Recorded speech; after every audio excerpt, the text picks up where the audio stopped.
Okay, welcome to this week's Street Talk section, everybody. I think we've got 8 stories to talk about this week. Some of them are fairly short, and all of them have got terrible storyline titles, of course.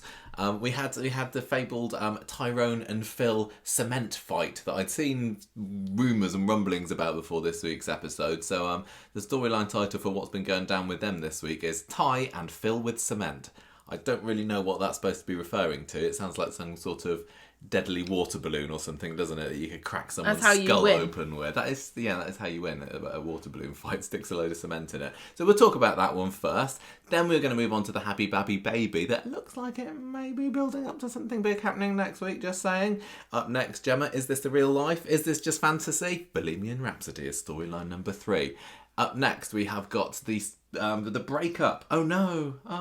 Of Nathaniel and Nikki. So sad. Nikki Wheatley, she's gone. Is she gone? I don't know. I haven't seen whether Kim has said on Twitter she's leaving or whatever. But for the separation storyline, it's called "Separate the Wheatley from the Chap."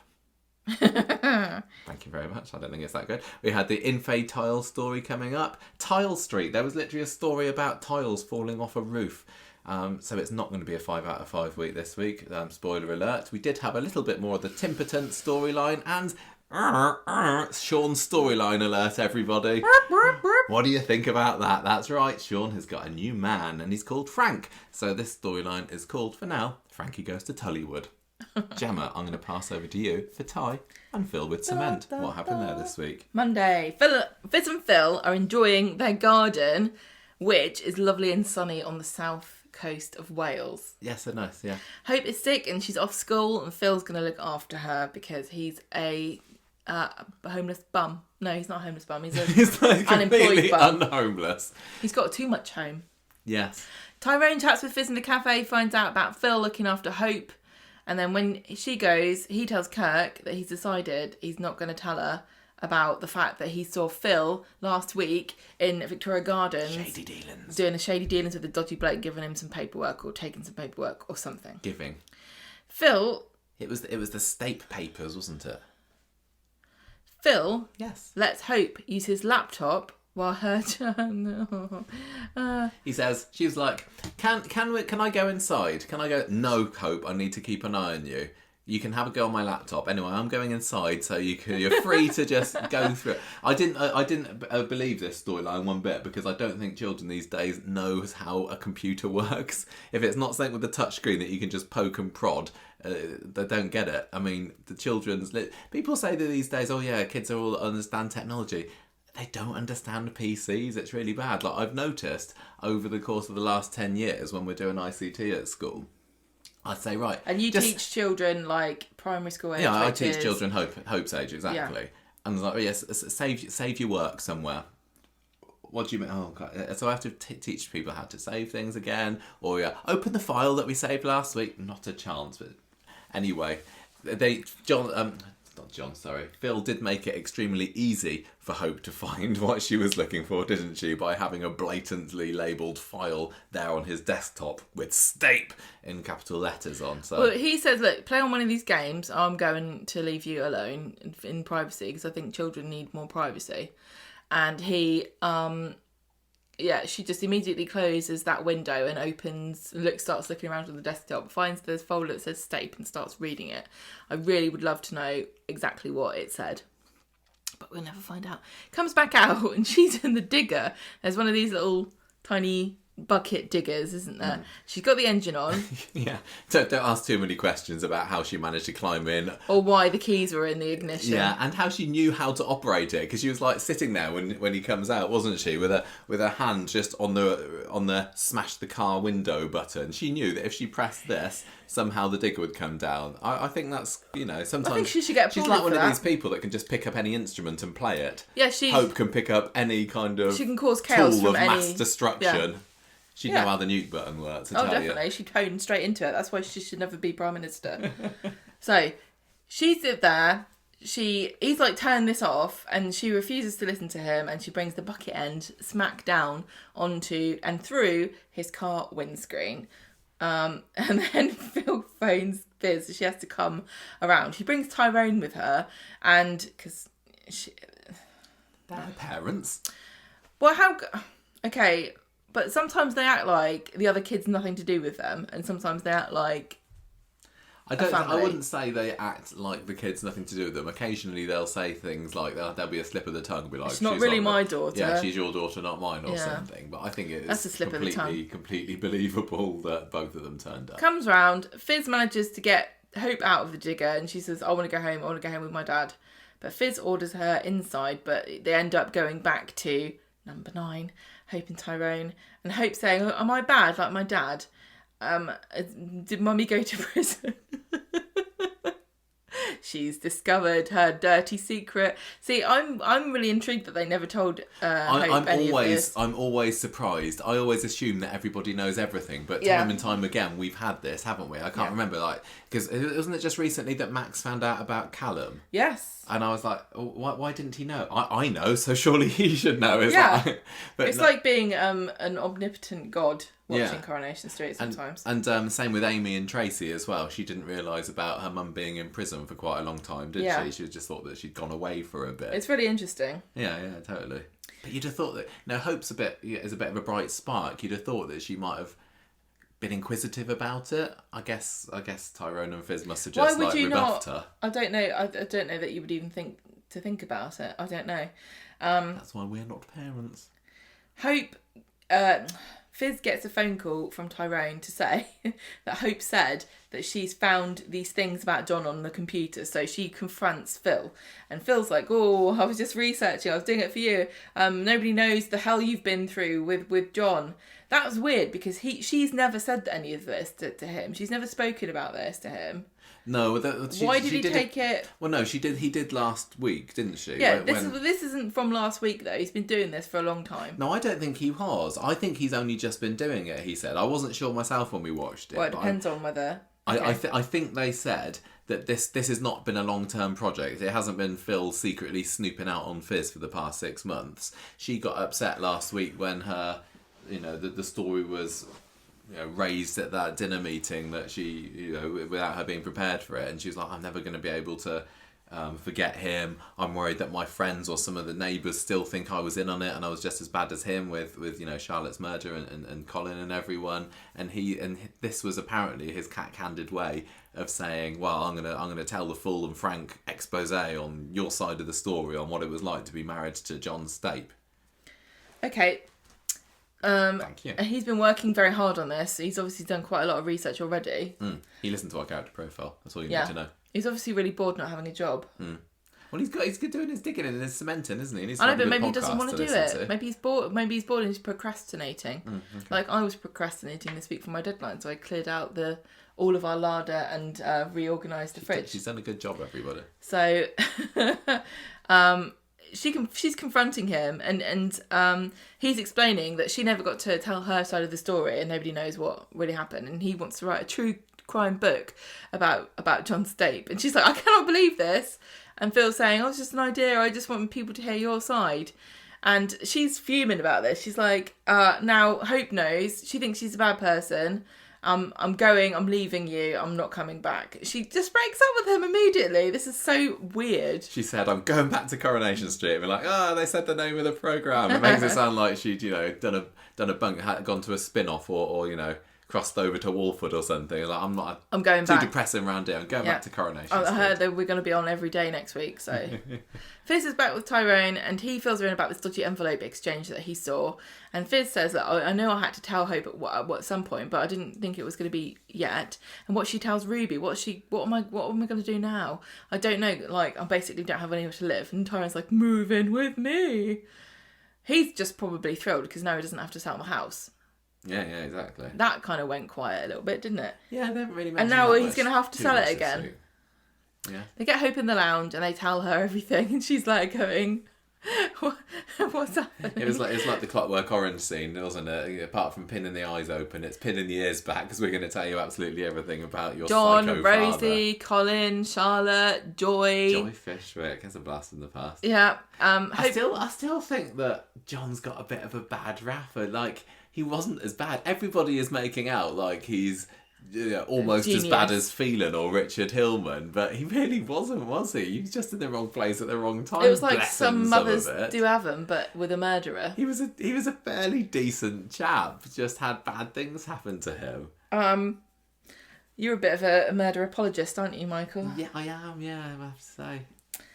Okay, so Tyrone is sitting there sulking because Fizz is walking a very difficult line here. She's trying to explain to Hope what happened without completely demonising John. And because John is her dad, John is Hope's father, so she doesn't really want to sort of make it sound too bad.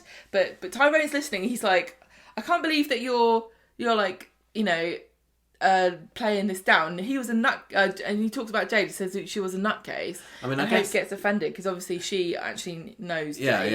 and Jade, I can't remember exactly, but she must have like really bigged up their dad. Me and you, John was our dad. He was great. So maybe Hope kind of semi-hero worshipped her dad, possibly her real dad. Well, every kid wants their parents to be heroes, and when you're a certain age, you kind of do think that about them. And then as you get older, you start to realise that maybe they're just normal people. I wonder whether Phill would have got Jade in for her side of the story for his book had it got any further. Oh, yeah. So anyway, he's like, sorry, but he says, I'm your dad or something like that. Yeah. Fizz explains to Hope that before John died, she promised to tell her... Him. Yeah, her, sorry. She promised John, before he died, that she would tell Hope about him. And now, here they are. And he wasn't all that bad. Lots of people liked him. All he ever wanted to do was teach. I know. I think they used that line at the time, didn't they? I only ever wanted to teach. It's a vocation, everybody. Yeah, right. Phill lets himself in later, and he's looking really ashamed of himself. He's really sheepish. And Tyrone is like, I can't believe the nerve. What are you doing in here? And he tries to explain himself and says, look, your story's gold. And he can't shut up. He's like... Fizz is mad, and he says, look, sorry, I'm really sorry, I deleted everything. I only come up with a few ideas for the titles, and they were really bad as well, weren't they? Yeah. I can't remember what any of them were. There was something they really were well ridiculous, written to sound bad. John Stape, the deadly teacher of Weatherfield, or something like that. It's really poor. Yeah, I mean, Hope had been the one sitting behind the digger on Monday evening, but he was the one that was really digging himself a bit of a hole by the end of the night. Well, he's like, look, sorry, I'm really, really sorry, please. And she's like, I can't forgive you. And he says, look, what? Don't be too hasty about this, because we could even do a podcast to tie in on this. And she's like, what are you talking about? Stop pitching this idea to me. I'm leaving you. Trying to move into our territory as well, Phill. Yeah, Phill. Keep your bloody true crime Coronation Street podcast to yourself. Thank you very much. So, Fizz is like, I can't believe you're still pitching this to me. I'm leaving you. I'm coming around for my stuff tomorrow, and that's it. That's the end of that. Tyrone and Fizz are in the lounge later and then chatting like... They're all back together again, and they get the duvets out. He makes her a hot chocolate, and they're kind of looking at each other like, oh, this is the bit where we get back together again, is it? And Michael's going, yeah, and I'm going, no, I don't want them to get back together again. Yeah. On Wednesday, Fizz is crying when Tyrone comes into the lounge / kitchen / dining room, and she also says, I'll go over to see Phill because Hope's left a toy there.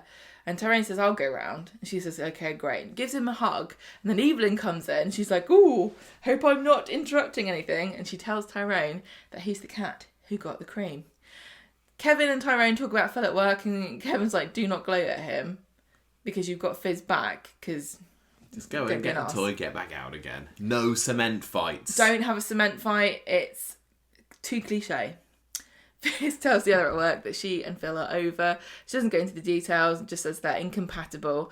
And Sean's trying to get the sort of information out of Fizz at lunchtime, and Fizz has to admit what Phill was up to. He's been quite nice. He wasn't just trying to get the goss, was he? I think he was genuinely sympathetic to Fizz's plight. Yeah, and she's like, oh, I feel so stupid and gullible. And Sean says, it's not your fault. Nobody could have seen this coming. And then he's like, "Ooh, you kind of insinuating that they should get back together.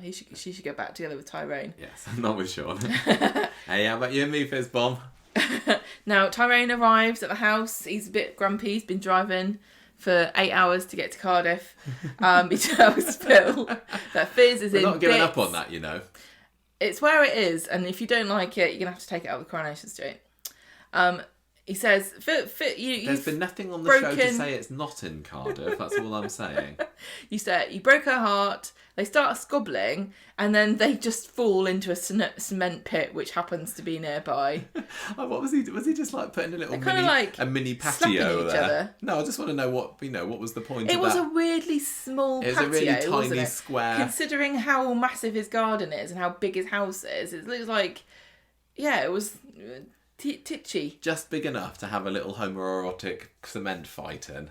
Come on, whatever you lads get up to, I don't know. This is why you all spend all your afternoons in B&Q, obviously. They haul themselves out, and Phil's scrabbling around, and he says, I've lost something. It's an engagement ring. Oh no.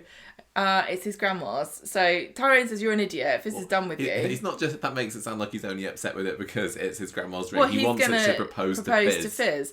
And Tyrone's like, I'm not going to help you. And he says, it's my grandma's.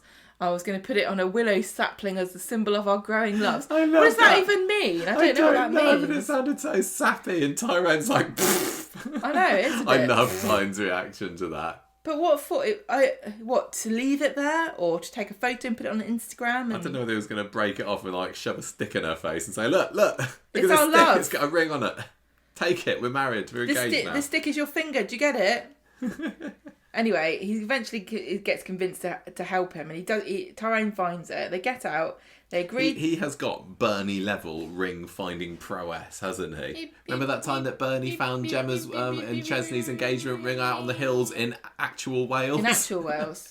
Maybe just there's something about Wales that makes rings easy to find, though. I don't know. But Tyrone just goes in and he's like, dip in, and here it is. I've heard that in Wales you can never lose anything. It's quite a nice place to live. Then they got covered in cement, so what do? Strip to their boxers and spray each other down, and it turns into a water fight. Tyrone was a bit sheepish about getting his t-shirt off, wasn't he? Phill was whipped his off, and he had his bulging pecs. Well, his once bulging pecs out, and Tyrone's there going, oh, you think so great just because you got pecs? Well, whatever. It was kind of funny. So, I don't know where I am. You're just there. They're back at number 9 now. They've had their fight. They've had their fight. To Tyrone's drowning in Phil's clothes. Oh, it's quite funny, because he has to borrow his clothes, and he looks like a little boy wearing his dad's outfit. And Tyrone takes Evelyn out of the house to give Phill time to speak to Fizz alone, and he apologises again. He says, I'm going to regret what I've done forever. It's killing me. I don't want to say goodbye to you. And Fizz says, then don't. And Phil's like, oh my God, this is brilliant. Actually, I've got something to ask you. And he gets down on one knee and he proposes, and Fizz is like, oh. Then Tyrone and Evelyn come back from the pub. Hope comes out the door and says, Mum's getting married. That's right. Not only has she completely changed her mind about whether to take him back or not, but she's also agreed to marry him. Shocker. Tyrone's like, oh, great. Congratulations. Well done. Don't think he was fooling anybody with that one. Fizz is showing off her ring in the factory. This is Friday now. Show us your rings. Yes, that's probably. Yeah. As they say. Everyone's happy. Sean's like, come here. What are you doing? She says, look, I love him. He loves me. He apologised. I'm very happy. I've made the right choice. And she actually looks like she means it as well, doesn't she? She's looking at her going, oh. There wasn't like a little regretful look there, as far as I could tell. She was just totally She's like Toya and Alfie, isn't she? Just blinded. Tyrone's by infatuation. in a mood at work because of this. Oh yeah, he has a bit of an argument with that. But then Fizz comes round. Fizz comes around and they joke about the girls wanting Fizz and Phill to have a Frozen-themed wedding. And then she says, by the way, Hope wants to change her name to Whittaker. And he's like, whatever. And then he just tells Evelyn at the end of it. I was kind of not really paying attention to that scene. But yeah, he tells Evelyn, and it's clear that he's not particularly happy about the direction that things are moving at the moment, as you wouldn't be, would you? It's very weird to me that Fizz is so offended at Phill bringing up her history with John, and she was completely shocked that he found out or anybody knows that she was married to him. But she's walking around called Fizz Stape. She's got a child that's a pyromaniac called Hope Stape. She wasn't living her life incognito mode, was she? Well, no, and her brother, who lives, how many doors down? 2-3 doors down, is called Chesney Brown. Like, he maybe would have put 2 and 2 together here. Why did she not just change her name ages ago? But I've wondered that for years. Why is she still Fizz Stape? Like, usually in Coronation Street, not always. I mean, Rita's still Rita Tanner, isn't she? Again, despite why, I don't really know, because she badmouths them so much. You would have thought that you wouldn't want to be associated with the serial killer. I mean, Eileen's not Eileen Phelan anymore, is she? No. I don't know. Did Gail stay Gail Hillman? Maybe that's why she was so keen to marry McIntyre, Joe, so quickly, just because she wanted to change her name and wanted an excuse to do it. This is why I say, ladies, don't take your husband's name when you get married, because it is going to be well embarrassing when he turns out to be a serial killer. When I turn into be a serial killer, you'll be like, nobody's going to recognise that one. Don't need to do the humiliating name change by depol thing that all these other women have to do. No, you just be like, never heard of him. Dodson? No. No, don't know. No idea. You don't live here. Yeah. Did you enjoy this storyline this week? Yeah.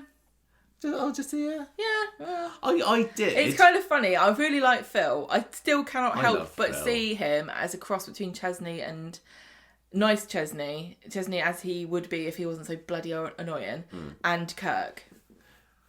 When I look at him, he looks like he could be Kirk's dad or older brother.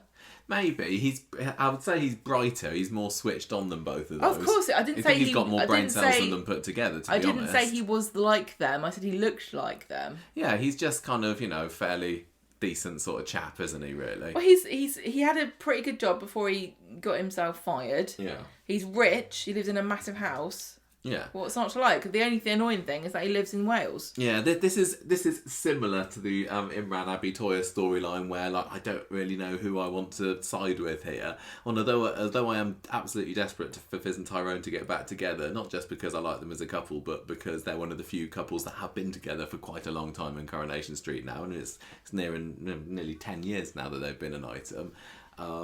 So yeah, I want them to get back together again. I thought for a long time that they are going to get back together again, so I was quite excited this week to see the reunion finally happen, but then it didn't. And now we're back to so they're stretching it out for a bit longer, are they? Like this could have been enough. I thought that Fizz's reason for dumping Phill was really weak. It was crap. I thought that was absolutely ridiculous. If you are buying a massive house with someone, if you are, you've been in a relationship for 6 months or so, it's not even that. It's also to share your life with them completely. You're letting your kids around him. Yeah. They've grown to, I don't know if they like him, but they certainly have spent time with him. You've told your kids this is what's happening. You're moving in with him. Yeah. And then just by the snap of your fingers, you suddenly decide that you're not going to live there anymore. Just because he's decided to write a book about her ex-husband, and this decision was only made fairly recently. Yeah. And I know that really it did have the knock-on effect of Hope thinking that she was a bad girl, but she was going to think that no matter what. When she found out what John was like, she would have... Well, next time she set a fire and somebody died or something, she'd have thought that. So yeah, I thought that it wasn't the best reason plot-wise for Fizz to dump him. But Hope, you're not a bad girl because you're related to John Stape. You're a bad girl because she set fire to things. Way. Yeah, but then when she decided to get back with him again, I was like, oh, really? So Fizz was very weird. She was. She's not put a whole lot of thought into any of her writing. Big life decisions this week, I have to say. I just thought it was one of these, the script writers come on, whatever, drama. Yeah. I wish they had just had her say, I have to think about this. I'm sorry, but I need to step away from you for a bit to process this.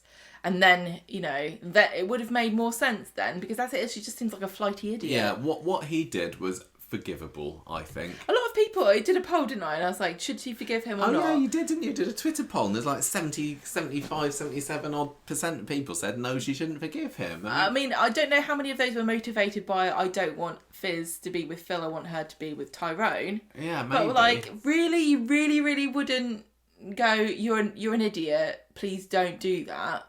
Especially when he was going, I'm really sorry. I know he then went, let's do a podcast instead. But like, you just go, no, I don't want to do a podcast. It takes up too much of a life, and it's a bit of a silly thing to do. Can you put it on your CV? No. Does it pay the bills? No. Therefore, I shan't do it.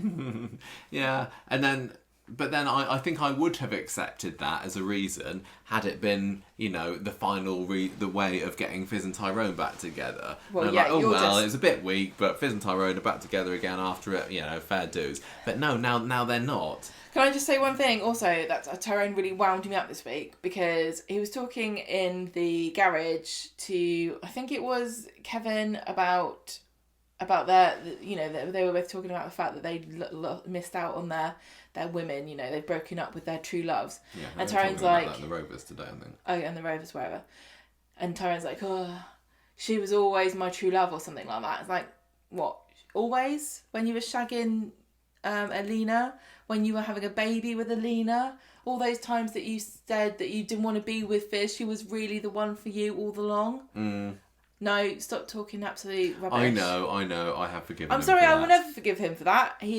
When's the next time that he's going to have his head turned? When Alina comes back with the baby. Yeah, probably. Do you think that's going to happen? I do think so. I do really think that she's going to come back at some point. I mean, perhaps during their wedding. Maybe. She would have had the baby by now, wouldn't she? Yeah. Because it was a bit late last summer that she hopped on that plane, tapping her tum-tum. Go, oh, I've had too much sushi. Yeah. No, so yeah, they'll be like, do you, Tyrone, da-da-da. If there's anybody... Remember, Tyrone's not... Oh, so I thought you meant during Fizz and Phil's wedding. What do you reckon's going to happen with that? Fizz and Phill are going to break up, obviously. And then Fizz and Tyrone will get married at Christmas. And they'll be like, if anybody has anything you want to say, better get it out of the way now. And what will Alina say? In Alina voice, we haven't heard it for a while. Excuse me, I'm so sorry to interrupt you, but I got a baby. It's yours, actually. I don't want to keep it. Oh, I don't really want Alina to come back, but I would She kind will. of like it just She so will that at she the can wedding. make an appearance on the podcast again. She will at the wedding. And then Evelyn will be like, oh. I really don't need Alina back. As dramatic as it would be, I don't want her back in the programme. Yeah, but then she can bring back her funny relatives and they'll be like, it's me, Alina's mother. We've come to live with you, with baby. Having Alina's grandma versus Evelyn, that could be It's could me, be fun. Alina's grandma. We've come to live. I'll make you borscht.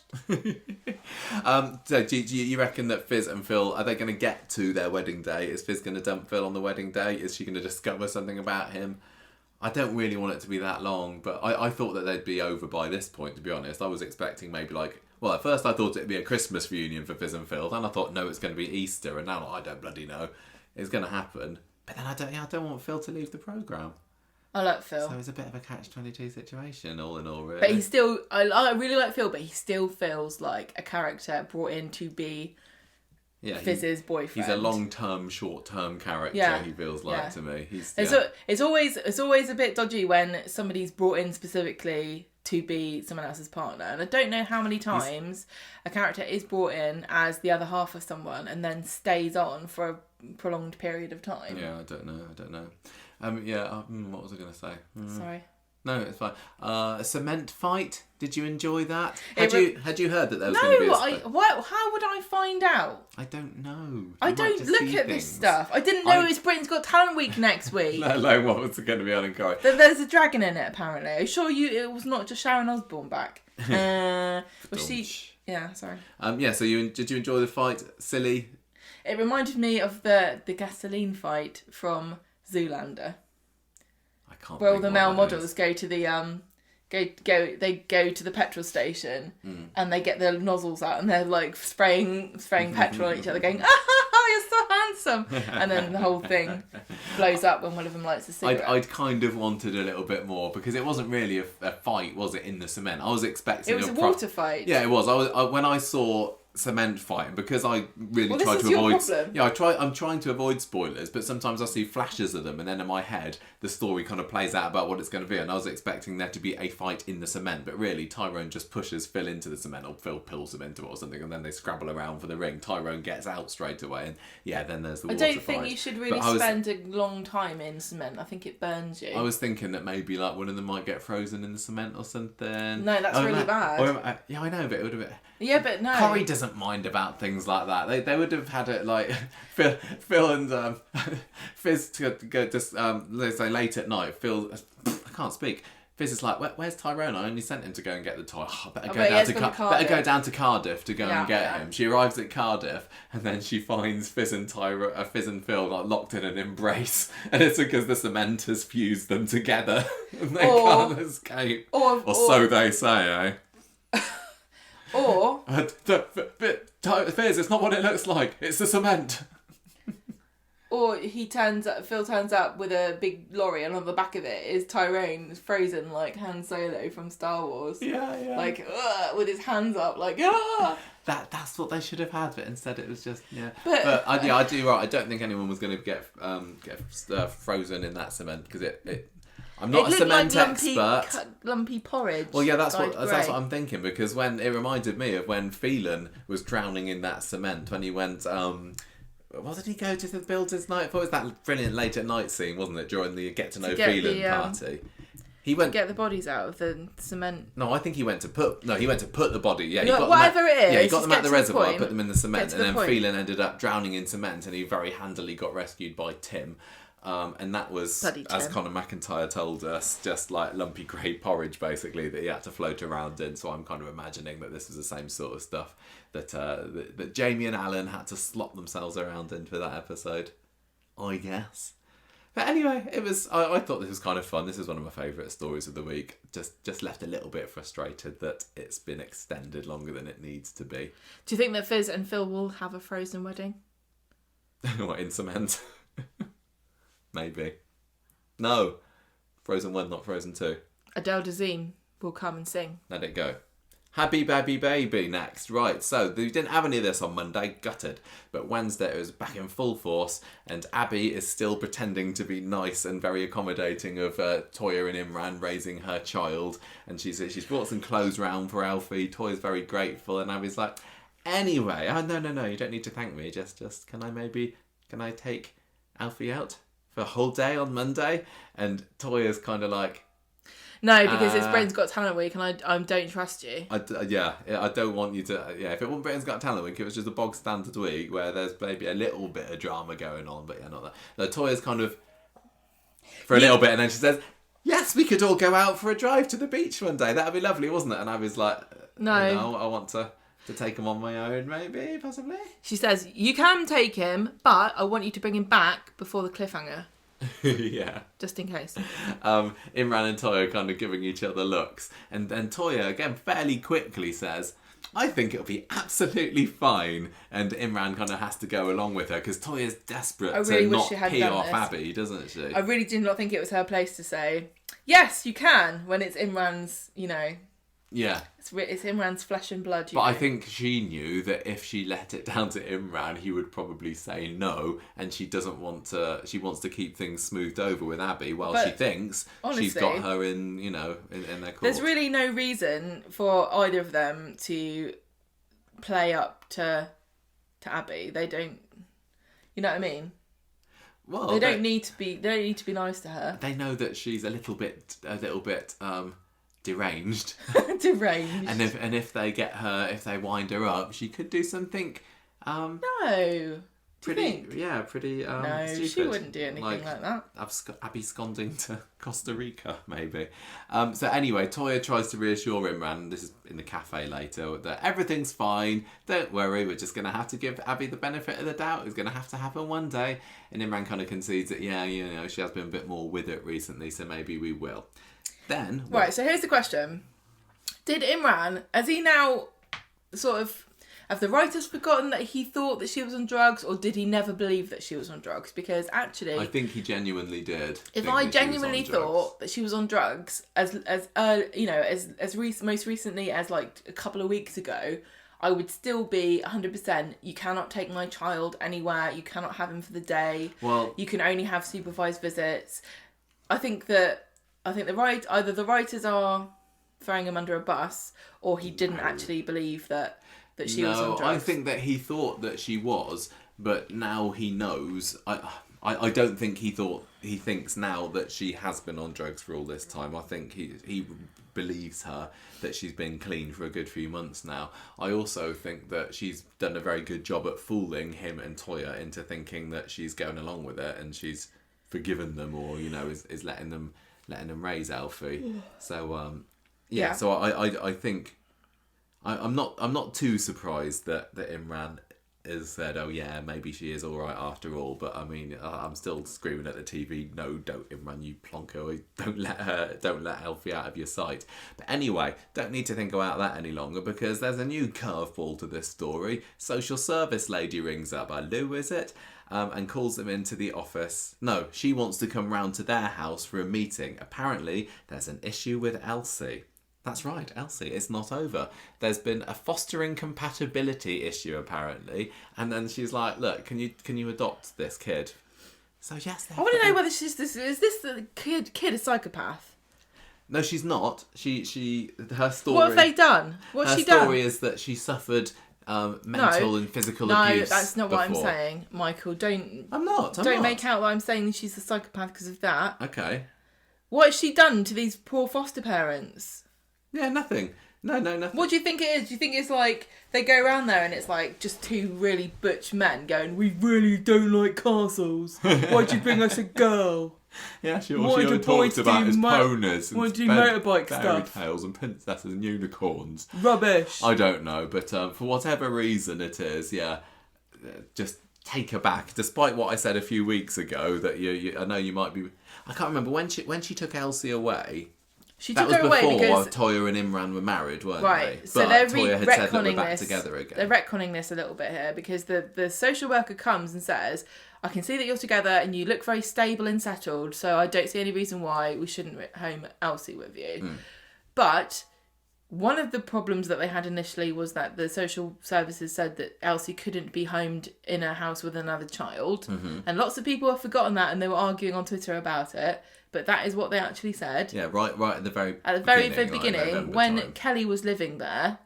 And you can say what you like, oh, well, maybe Kelly's different from a baby. That's why Kelly had to go and live with Gary and Maria. Yeah, because she couldn't stay in the home with Elsie.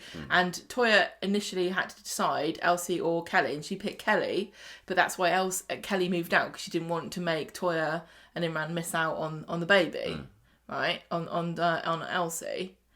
And then when they got her back, when they were going to adopt her, they couldn't because Toya and Imran broke up, and then it was Toya by herself, and then the social services says you can't adopt her by yourself. It's not a suitable situation. But now they're back together again. Coronation Street's making out that the only reason they couldn't have her was because she was single, but that wasn't true. It was also to do with having another kid. And I've seen other people saying, oh, well, maybe it's different. A baby's different from a teenager. But I would argue that if you have a problem with a teenager because you want to be the only child, you're going to have a worse problem with a baby, because babies take up much more work and time and effort than a teenager does. Yeah, it's not like they can go, oh yeah, don't worry, Alfie's playing by himself. He's a baby. He needs feeding. They go into exactly what they're not going Elsie's issues are. But yeah, right. So the reason I say she's a psychopath is because I come from a background of not having kids, but having adopted many pets from homing centres. Same thing. And when you go and they're like, right, this dog can't be in a house with other dogs. You know, it's not because they don't like sharing balls. It's probably because they rip each other's throats out. Like, oh, you can't have this. You can't have a dog. You can't adopt this dog if you've got cats. Why is that? Well, because it'll probably kill your cat. So this is why I keep being very suspicious of Elsie, because you just imagine her behind that sweet smile, creeping around the house at night with a knife, going, I can only be the only child. Me alone, just Elsie. No one to share my castle. I think you might be onto something now, honestly.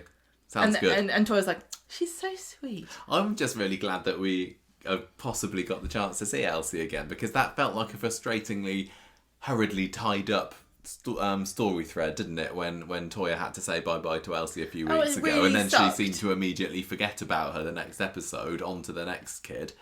It does feel a bit weird. It feels a bit weird, but okay. Elsie was lovely, and just somebody with the name of Elsie, a little kid with the name of Elsie, is obviously very special to Coronation Street. It's just like the social services going, oh my god, I cannot get rid of this kid. If you will not get off my books, I need to rehome her somewhere, I don't care where. So anyway, Toya and Imran discuss the options, and it sounds like they're up for it. Imran's absolutely thrilled at a second chance to be a proper family. So he's basically gone really from quite thinking that, adorable. you know, he's been slung out, he's lost his love of his life, Toya, and now he's back with her, he's married, he's got his own flesh and blood son, and he's gonna have another kid. I mean, it's perfect family. What on earth could go wrong? It is let's very go cute. for it, Toya, A boy and he a says. girl as well. I know, perfect, bliss. And you know, one thing about soaps is they never split up or have any drama Nothing ever with goes people wrong. who think that they're in a perfect situation. So I think they're going to be absolutely fine It's like, next week wow. on Britain's Got Talent Week, to be honest. Toya's like, this is my best birthday present I've ever had. Yes. Baby, toddler, I don't know, how old is Elsie?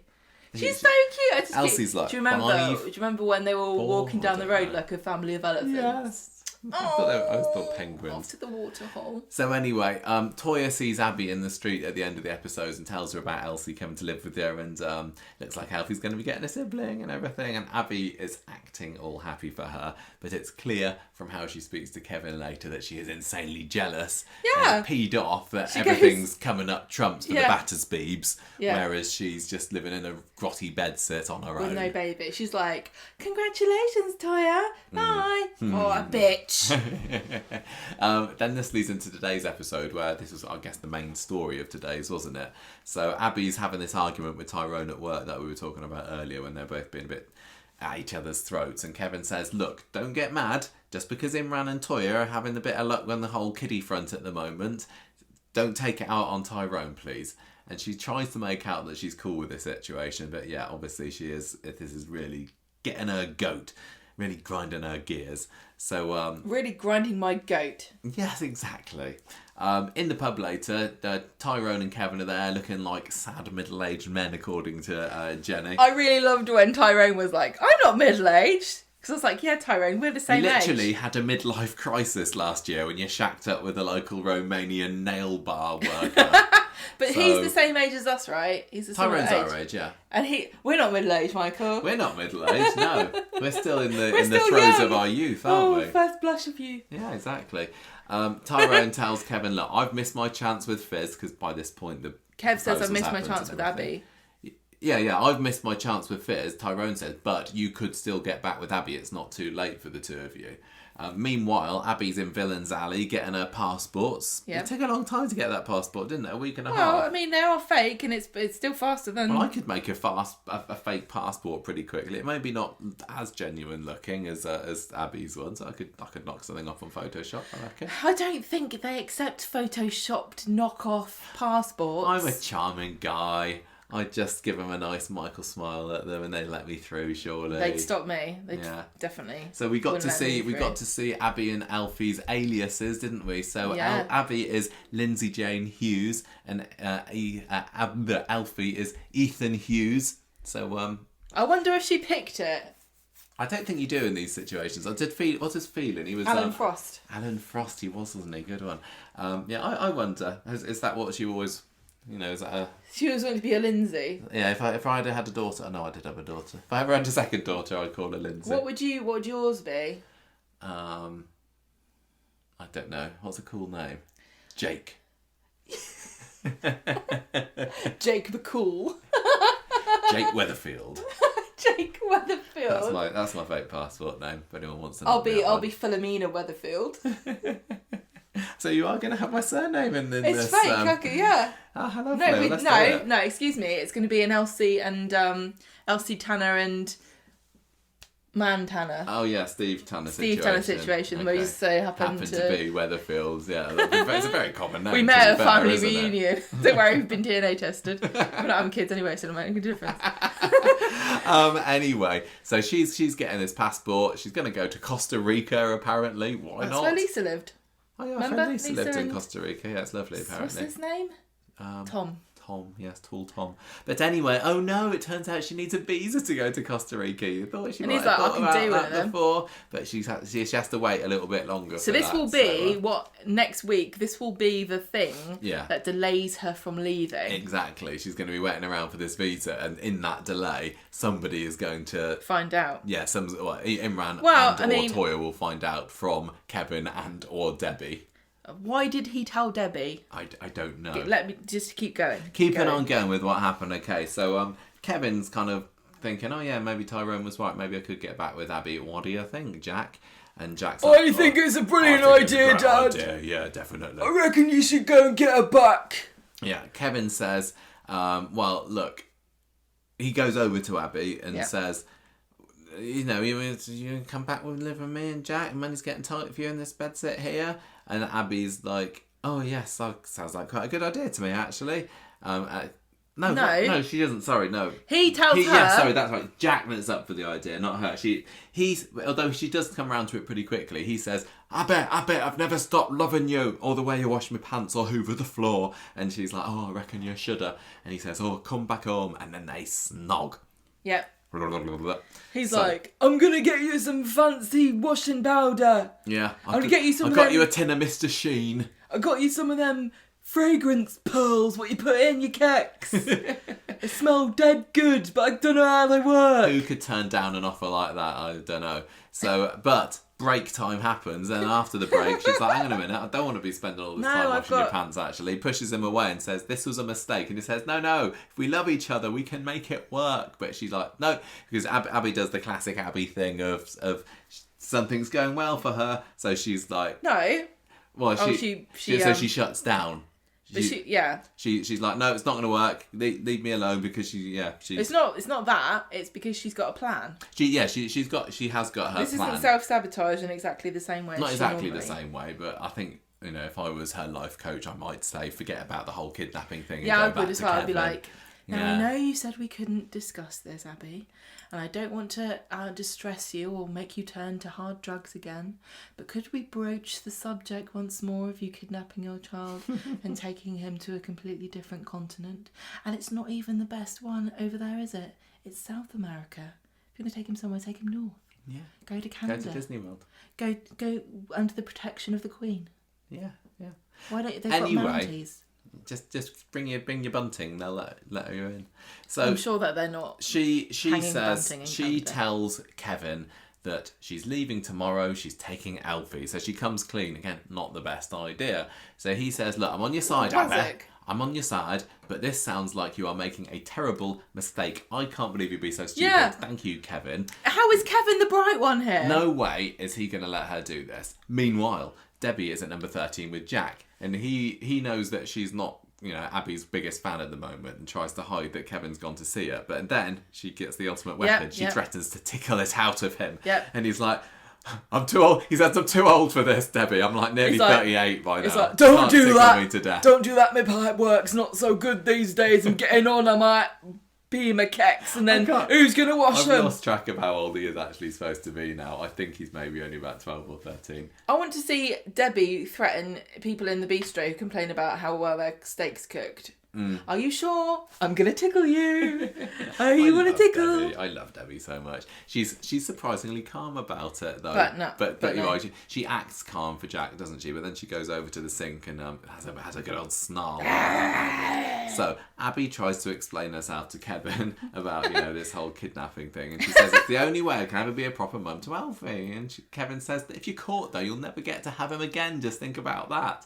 Now, Oh, I can't remember so where excited to see what exactly happens next this week. came up, but it was quite poignant what she was saying about, I hold him, he cries that was the scene. because he doesn't know who I am, and I can't stand it because he wants Toya, he doesn't want me.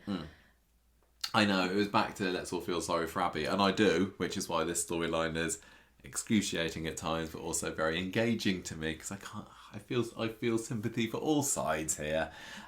Kevin, meanwhile, later on is back at home. He says to Debbie, well, that plan didn't work so much. Abby's not coming home. In fact, she's planning on doing a runner.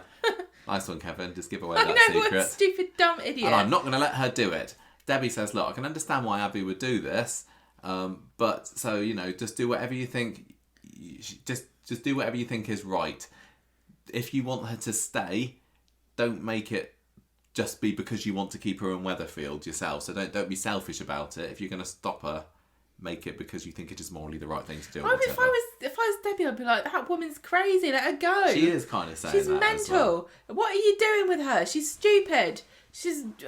I know. Let her take her drug baby to Costa Rica. That's why she wants to go there. What, smuggle drugs in the Yeah. Snappy? That's where the drug capital of the world, isn't it? Yeah. I don't know that. I don't Our know. poor Costa Rican listeners, Gemma, you've lost them. But now. wasn't that... Maybe I'm wrong.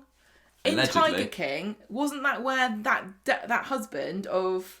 Carol Baskin. Carol Baskin's husband, John? Yeah, I think it was. He was driving to Costa Rica in his private planes, smuggling drugs, wasn't he? Yeah, He Abby was makes out smuggling that she just babies. spun a globe and put her finger down and said, there it is. She's But been watching Tiger she's like, King. No, I don't want to go there. Let's have another spin. France, no, don't speak the lingo. Costa Rica, that's the one for me. No, You she's kidder. watching Tiger King. She's like, I could feed Toya and Imran to tigers. That would actually work. Apparently, if you go and run away to Costa Rica, you never get found. She's going to shack up with Carol Baskin's husband and they can raise Alfie there together. Oh, that would be sweet, wouldn't She it? likes an older man, does Abby. Carol Baskins did nothing wrong. Where are we up to? Oh yeah, Kevin. He has a go at Imran in the street, which I thought was kind of funny. Oh, I love this. Kevin craning his neck to look up at Imran. Listen here, Imran. She's like, hey, we both know that you stitched Abby up in court and you lied and now you're going around street parading around with Alfie looking all smug and swaggering. Excuse me, it's not parade this week, it's next week during the Jubilee. And Kevin says, look, you need to confess what you've done. And he's kind of looked like he's trying to warn him that if he carries on the way he's going, he's going to have Alfie kidnapped from him. But he didn't do a very good job of it, did he? And then No. Imran's like, oh yeah, you threatening me? I love that. When he went up to him, he was like, go on then. Warn me. So Imran then goes to find Abby and says, you need to tell Kevin to back off. And also, he says that you're mad that we've got Alfie. No, Imran goes to Abby and she's like, I can't stop, I'm busy. And he says, Kevin's told me everything. Oh, yeah. And she says, yeah. what do you mean? What? He says, he's told me what you're up to. And she goes, what do you mean? And he says, Oh, yeah, you're it was one of mad. them scenes, wasn't You're it? mad right. about Alfie and Elsie. And she's like, yeah. no. Oh, yeah, got me. Yeah, No, I'm not going to Costa Rica. What? Sorry, what? Carol Baskin, no? I don't Abby's know her. like, everything's cool. And then she leaves, and then Imran gives a suspicious look. And the director, look suspicious, Charlie. Narrows the eyes. Also, he's Don't like, think he trusts her. because she's come off the tram, she's got shopping bags, Jubilee next week. Is there any bunting in them bags? No. What's she got? Because she couldn't find any. She was like us. What's she It's all got? been A bunch bought of up travel-sized by Jenny toiletries Bradley. Yeah. and clear yeah. packaging.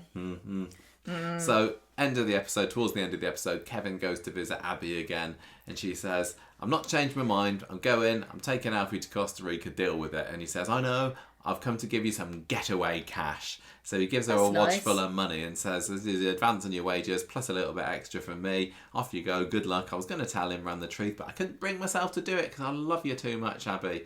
And Abby says, oh, I'll never forget you, Kevin. And she says, I know it's... Did she say this or just he? Somebody says, I know it's not worth much, but I love you too. Well, they must have said, I love you, if the other person Yeah. says, I love you too. Exactly. So they both love each other. Kevin loves her so much that he's allowing her to disappear to the other side of the planet. How well do you think... And really risk getting caught. How well do you think a child, a little white northern lad called Ethan Hughes will do in Costa Rica? I'm sure they're lovely. Do you think he'll be a over there. duck and a diver? Do you think he'll grow up She's going to train him to be a little... she's going to be he's going to be her Fagin. No, she's going to be his Fagin. She's going to be the artful... Do you think that's what they He's have going to there? be the artful dodger, is Alfie. How in demand are mechanics in Costa Rica? Oh, yeah, good point. Tell you where she should go, Cuba. Because they've got lots of old cars there and she Yeah. could fix them. Oh, there you go. Is that nearby? Are they near each other? Well, Cuba's Actually, like yes. off the coast of America, like near Florida. Maybe, I don't know. Anyway, I'm sure that this plan's going to work and there won't be any hitches at all. She'll be like, bye everybody. Oops, I shouldn't have said goodbye. No, just ignore that. I'm not going anywhere. I tell you what is going to happen, Michael. She's going to get to Manchester Airport and she's going to be queuing up in the car park. She's going to be there for a day trying to get away, and then everyone will notice she's gone. Did you hear about this? No. Manchester Airport Is it scandal. all going down at Manchester Airport this week? Nothing's going down at Manchester Airport. They're all standing in a queue. So nothing's going up then. True. Nothing's going up in the air. What do you think of Kevin's behaviour tonight? You know, the telling Debbie, the saying that I'm going to dob you in, Abby, but then not. Yeah, Kevin. Like, He's been a right dense idiot. He's the older person here. He should be more responsible. That he's literally helping a crime to happen. Also, didn't his crime. own child get kidnapped by Jenny Bradley? Yes. You think he'd be a bit... That's actually a very good point. First he forgets that he's had a kid that's died. Now he forgets he's got a kid that's been dangled off a balcony in He Hull. comes round and he's like, Abby, here's some money. Buy yourself a black wig. if you want to kidnap a kid, that's what you need. Yeah, I want to see Sally Carman wearing Jenny's wig. yeah. There needs to be some kind of amazing disguise for her next week. I tell you what would have been a brilliant Easter egg would have been the because we only got to see her passport very, very briefly, but if the passport had been her wearing Jenny Bradley's wig, That would have been an awesome Easter egg. I bet it's still there, but it's still in the prop store. I bet it is. Why would they throw that away? Or maybe it's become sentient, developed a little. Maybe life it's of its crawled own. off. Yeah, I'm maybe. going to EastEnders where they appreciate me. Stop making fun of me. I think it was pretty silly of him to go with it. Oh, he's a dense moron. What's the likelihood of her getting away? And How far is she gonna get before it's obvious what she's up to? And also, why did he tell Debbie? What an idiot! Debbie hates her. I think it's more likely that Debbie's going to be Abby's undoing next week. I think Kevin is just blinded by idiocy. And I know how he's that going to feels. stay quiet. He's probably going to give a few guilty-looking looks, maybe, when he overhears Toya and Imran saying, "Oh, I hope that Alfie's having a lovely time at the beach with Abby today." Yeah, they must be. Oh, look at the time. They must be due to come back any minute now. But yeah, I think in the end it's probably going to be Debbie that's the one that blabs and dobs her in. Yeah. Yeah. We can't really talk too much about other theories about next week, can we? Because we maybe know a little bit. Again, trying to avoid spoilers, but it is Britain's Got Talent Week, and they do like to publicise what sort of thing is going to happen on Britain's Got Talent Week. So I'm kind of going into next week with not a really thorough knowledge of what's going on, and I certainly don't know what's going on, which other storylines other than this one are going to be in the spotlight. No idea about I really hope they have a Jubilee As far tea as I party. know, the whole of the week could be this story, and I would absolutely love that, and they have got form for doing that, didn't they? Like when they had the Seven Nina beating up story last year, I think they almost went 2 weeks where that was the only story that was on the screen. That was brilliant, and I would absolutely love it if that's what we've got next week. But I've seen 2 pictures maybe from next week's episodes, and it's enough to give me quite a good idea about what sort of thing might be happening, so I don't really want to pretend I'm speculating any further, but I am very much looking forward to watching next week. I think it's going to be quite an exciting one, but I don't want to say any more. I have a very fleshed out and elaborate idea in my head of what is going to happen. Yeah. And if it happens the way I think it's going to happen, I'm going to be so mad I might throw the microphone out the window and refuse to do any more podcasts. I think that your theory might be right, but we can't say what the theory is.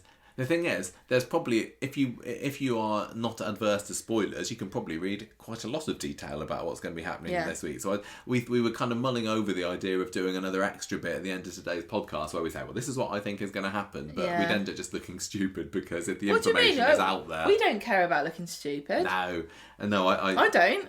What's the point of worrying about that? Okay, well, no. I mean, if I was worried about we'll see after we've done the feedback stupid, I whether would never speak again. Whether we want to do it.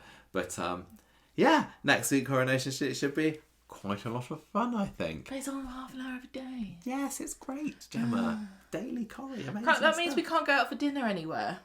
We can't go out. We can go out for lunch next week. We can go out for lunch. We're going to IKEA for lunch tomorrow, Gemma. What more do you want? Chips and meatballs, what, £3? Meatballs. No, I think it's more. I think it's like That is £5. the height of romance. Thank you very much. You're not even going to get me a hot dog? You can have a hot dog on the way out if you Shall want. I tell you what happened to Summer? Yes, please. Bohemian Rhapsody. Tell everybody what happened the last time I had a hot dog from IKEA. Fell out. We were queuing up to pay. At the car park, weren't we? And did it just like, did a bit of bread fall off the end of it first? And First of all, something fell on the floor off of it, and the man in front of us went, "Oh dear," and I went, "Oh, never mind." And then the whole hot dog just rolled out of the bun on the floor, and he looked at me, and I looked at him, and he went, "Oh dear." yeah, I was like, you weren't having a good "Leave day me that day, alone. were Will you? you stop? So, Will you stop?" Speculating, what was it called? Spectating my misery and narrating it to me. Thank you very much. That's why you should have had an ice cream in a tub like me. Nothing could go wrong. Go on, right. Anyway, I'm just Summer. thinking about that hot dog. That's one hot dog I'll never eat now. It isn't. Yeah, have another hot dog tomorrow. Right, what's Summer been up to? I'll always this be week? one hot dog Is she down, going Michael. to Oxford, Gemma? That's what I want to know. Monday, Todd discovered that Summer's got a load of insulin left over, even though Billy told her her prescription needed picking up. So he phones Billy, and then Billy asks Summer why she's been missing her medication, and she gets all huffy about it and huffs off. Those scenes on Monday weren't particularly useful. There was like 2 scenes out of the whole episode, and all it was a bit of a rehash of Billy being a very, very overprotective parent to Summer, and her being, not being fed up of it. Wednesday, Paul's trying to defend Billy to Summer, saying he's terrified of failing her. And Summer says that maybe I am overacting because of this English exam. Yeah, she had A-levels this week, didn't she? So she's got A-levels in English, maths and French. Yeah. What's she trying to do? I think people do 4 A-levels these days, don't they? Why? I don't really understand. Oh no, but there's AS levels. There's Is that AS still a thing? levels. Do you not do more of those and then you finish with... Yeah, I don't know, but yeah, English, Why maths do they and change French. it? I am very proud of Summer for doing French. I've probably said this on the podcast before, but as a fellow languages A-leveler and university graduate, we should have more people taking up a foreign tongue, despite the fact they all speak English over there. I can speak French. I was Parlez-vous anglais? yeah, exactly. There we go. Continue. I'm proud of her for doing maths and smashing that stereotype of women can't do maths. But then what does she do? Faints in the middle of the exam. Yeah, she opens it up and finds there's She's like, what are these numbers? yeah, there's There's a letters as diagram well. God, and an area God help problem. me. Right. That's when I lost maths, when they started putting letters in it. Paul is... where are we? Amy shows Summer a picture of a nice dress that she's going to get for a party or some boring rubbish. Exams are over. Summer's feeling pretty confident, and then Amy says, "Oh, for that question, I wrote this." And Summer's like, "Oh my god!" And then Arlie finds her later. She's going, "I gave a banal answer. Amy's answer was far better than mine. I've ruined everything. I just answered the question. I didn't answer the spirit of the question." If I was Arlie, I'd run away. She's like, "I could get a B and then I'll never go to Oxford." It is B for banal. Yeah. A is what you get if you write an awesome answer, and B is if it's banal. She goes home and she squirts her insulin down the sink, and Paul misses it. He offers to buy her a takeaway, but she eats it, but then her diabetes starts going out of control. It goes up to 11. Then it Yeah, she got a little diabetes monitor. It goes up to 11. It's spinal goes tap, more than innit? that. It goes up to 22. That's twice as bad. It is, yeah. She's got diabetes cam. It's going blurry. She can't see. Also arty. I really like this. There's like flashbacks of her like going backwards, and she keeps seeing the same thing happen again and again. Yeah, it's one of those scenes that you kind of need to rewatch, although we didn't rewatch it. I don't need to. You didn't like this. You don't find this interesting. There's quite a lot of stuff on the show that you don't find interesting because you can't relate to it. I do. So she gets her insulin. She injects herself in the stomach, and she's crying and looking at the ceiling. That was a good shot. Why am I burdened with this? It's not fair. I can't get away. I just want to be normal. On Friday, she's got an insulin down the sink again. Paul comes in. He doesn't see it again. And they start talking about the fact she's got her French exams, but then she goes to maths exam. And she opens her paper and she can't see very well because her blood sugar's too high. So she puts her hand up and she tells the invigilator. And he's like, "Oh, let's go outside." Then she goes to her bag, but she can't find the kit. So she ends up being taken to hospital. So Paul and Billy... This is her insulin kit, isn't it? Oh, sorry, yeah. Paul and Billy go... I haven't got my PE kit. It's like, it's all right. No, I need to change Phone into my a mum. swimming costume. Paul and Billy arrive at the hospital, and Billy's like feeling like she's done this to herself. And she's like, oh my God, how am I going to do my exams? I need to just smash that A-level. I can't go to Oxford anymore. Now what am I going to do? And Billy's not really helping because he's like, don't worry about it. You can just work in a factory like everybody else. He doesn't say anything like, I'm sure that there's some kind of provision in place for children who nearly die during an exam. Yeah. I mean, we do later find out that she has got the opportunity to retake the test, doesn't she? Well, it makes sense to me that you would. Yeah, it would be a pretty rum system if you somebody had one chance a year and that's it. Yeah, if you had a medical emergency, Yeah. they were like, well, sorry, you shouldn't be sick, should you? Yeah. You tried not being sick. I mean, I know that A-levels are not exactly the same thing as Year 6 SATs, which I've just been giving a few weeks ago. But yeah, if somebody's can't do one or has to leave part way through or whatever, then as long as they get separated from everybody else who's done one, and you can kind of guarantee that they've not had any contact with people who've taken the test, then yeah, you can just do it later date. I do remember within 5 days or something it was for the SATs, I think. I do remember different children at school talking about you couldn't talk to somebody because they had to take an exam. And also, if I was Billy, I'd also say to her, at the worst case scenario, you don't get your A-levels this year, you take a gap year and you build your CV to make it look even better for Oxford. Yeah, build your storyline bank. Also, you can get in on the sympathy vote. This is like Britain's Got Talent. You just cry your way to the top. Well, she's already lost her dad. Exactly. So anyway, Ardy visits later, and then this is when she finds out she can probably have another go at the exam. And Ardy's like, yeah, don't stress out. And then he leaves, and then who should rock up later but Aaron? He's like, I'm sorry I couldn't stay away from you. I couldn't handle you talking about your eating disorder. Because I had one too. Oh, just as I predicted. Wow. I did Who say. could have seen this coming? Didn't I say that men are more likely to suffer from a diabetic eating You disorder did, than yeah. women? So he tells her about how he went into a diabetic coma for a week once because he purposefully missed his injections. Yeah, he said that he was putting on weight, didn't he? Yeah. And he's like, did you do this to yourself? And she's like, no. And then he says, well, I used to, and I went in a coma. Are you sure you didn't? She's like, yeah, I did. So the two of them, he says, should start over as long as she never pulls a stunt like that again. Yeah, so we leave the episode with Summer and Aaron now friends again. And poor old Ardy is going to be kicked to the curb next time he comes back. Maybe they can go to Oxford together. Who, Aaron and Summer? Yeah. I don't think he's Oxford material. Oh, I don't think she is. I'm also. I do wonder, and we've seen people saying this online this week. How on earth is she going to cope with moving away from Weatherfield? She can't. She can't look after herself. Clearly, Don't be mean. She'd be a danger to herself if she went to Oxford.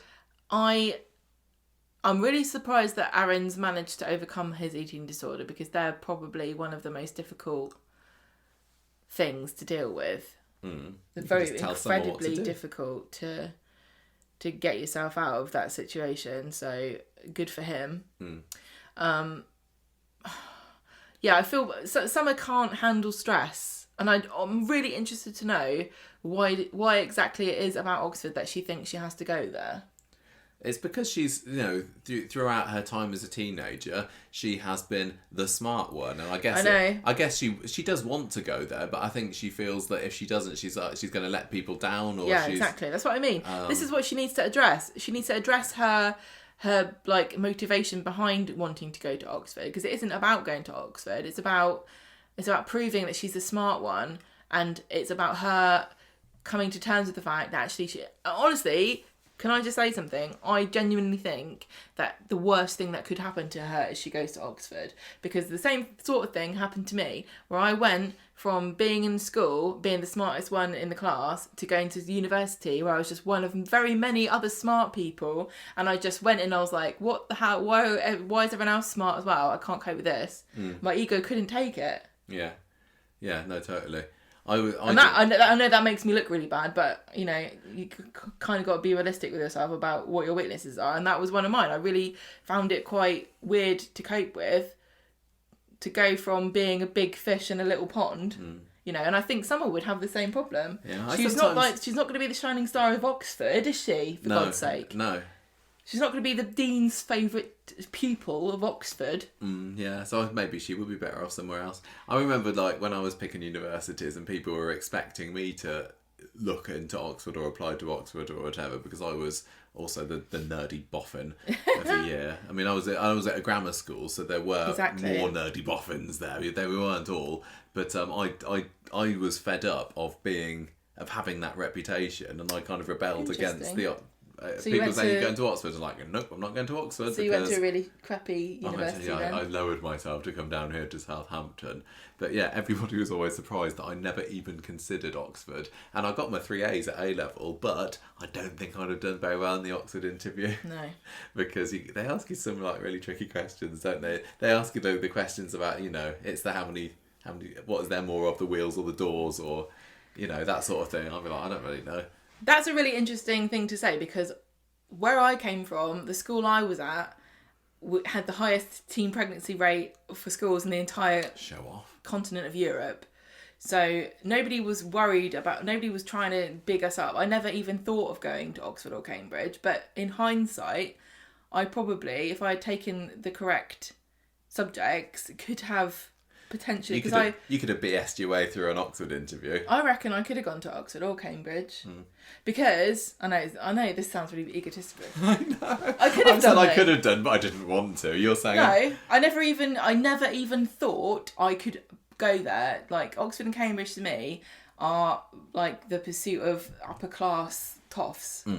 And I being no kind offence of to any Oxford, Cambridge no, graduates I would love listening. to have gone there. I would have thought it would be really great, but nobody ever gave me a chance. So I am a bit annoyed about that actually. That nobody ever gave me a chance. You'd have never met me if you went to Oxford, unless I'd also been. And I wouldn't have been able to get in with the A levels I did, because I did biology for a joke. Yeah, you It's got a going C to for show it. you how stupid I am. You got AAC for your A levels. So. I got a C even though I didn't know what I was talking about. Yeah.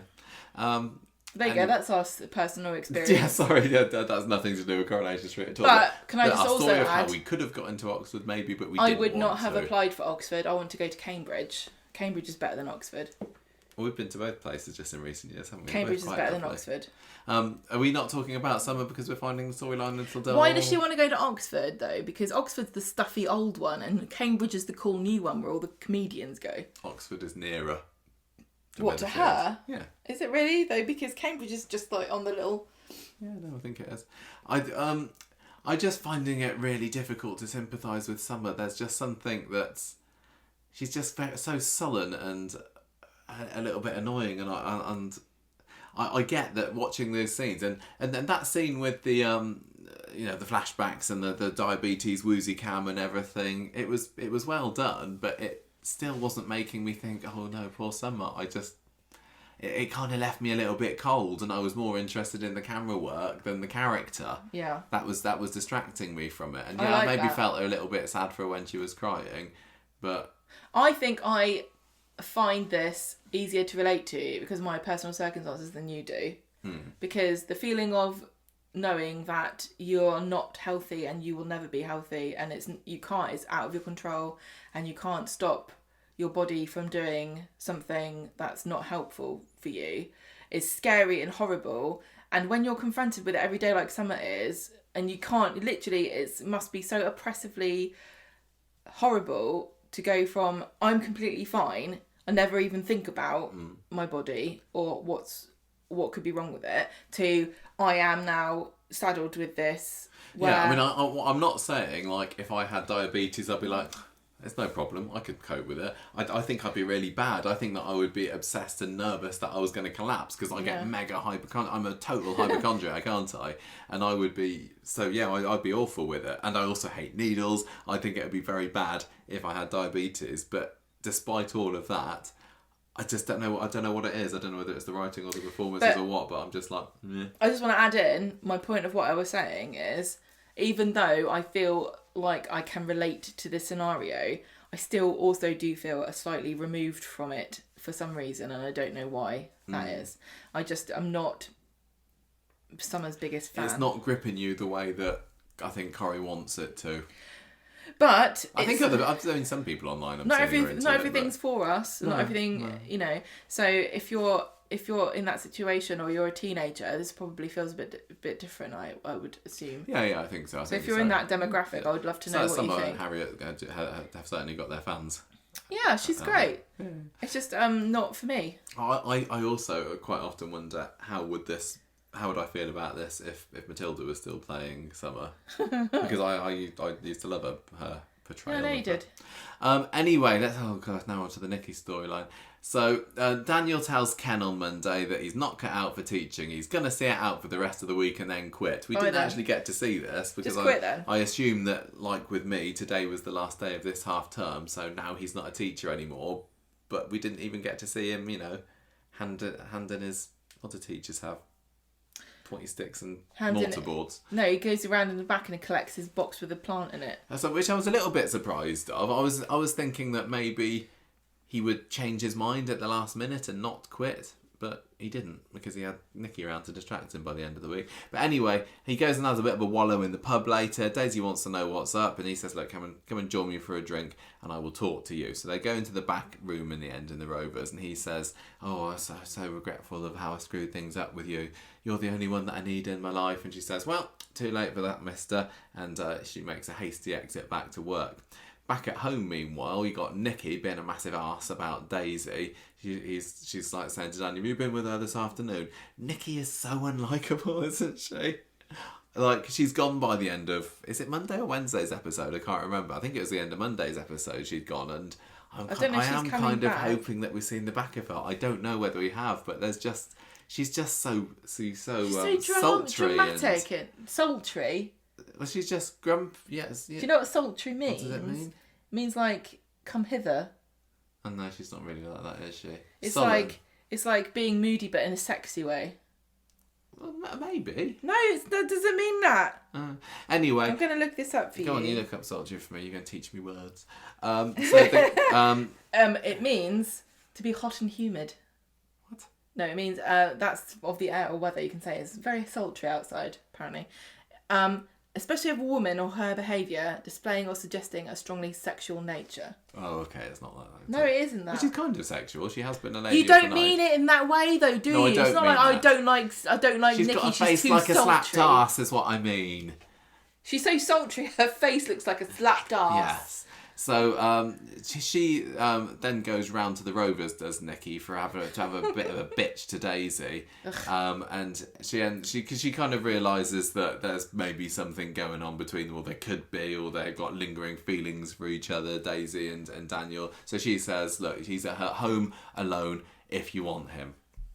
So she goes round to the flat later. Daisy does, under the pretense of maybe leaving a top there the other week or something, I can't remember. Nikki's in the bath, and Daisy says to Daniel, "Look, I can't get you to ask Nikki to leave. We need to wait. I want to wait until she goes of her own volition." And she says, "I'm not going to be made a fool of by you or by her." And then he checks if she still misses him, like crazy, she says, and leaves. But Nikki immediately comes out of the bathroom. I was expecting there to be some kind of, follow up to that scene where they have an argument or something, but there wasn't. That was literally it. She came out of the bathroom. Yeah, what's she come out of the bathroom for? She's like, don't go in there. Jacob last It's a week. bit sultry. And on Wednesday, Nikki says, "Oh, this is handy. I'm going to Spain. I'm going to Costa Rica. I've got a visa." Just doing a classic Corrie flit abroad. And he's like, Why do you have to go so quickly? Is this related to the other night?" And she says, No. She's but like, she's hiding "No." hiding her sadness exceedingly badly. So in the pub later, Daisy is thrilled to hear that Nikki's going, and she gets right round there for some sexy snacks with Daniel, and he chases her off to the bedroom and slaps her on the bum as she goes. And then her bum looks like Nikki's face, I guess. So sultry. Yes. I really don't like Nikki. I don't want her to come back. I find her really off-putting. Yeah. Now, I suppose this is comparable to Fizz and Tyrone's storyline in a way, because this is another very inevitable reconciliation, wasn't it? That has been seemingly on the cards for months now. But unlike that storyline, as of the end of this week, the two of them are back together again. I mean, they haven't emerged from the bedroom. Oh no, was Daisy in today's episode? I think she was, actually. Yes. Daniel's still in there recovering after that hot night with Daisy on Wednesday. Sultry. Stop it.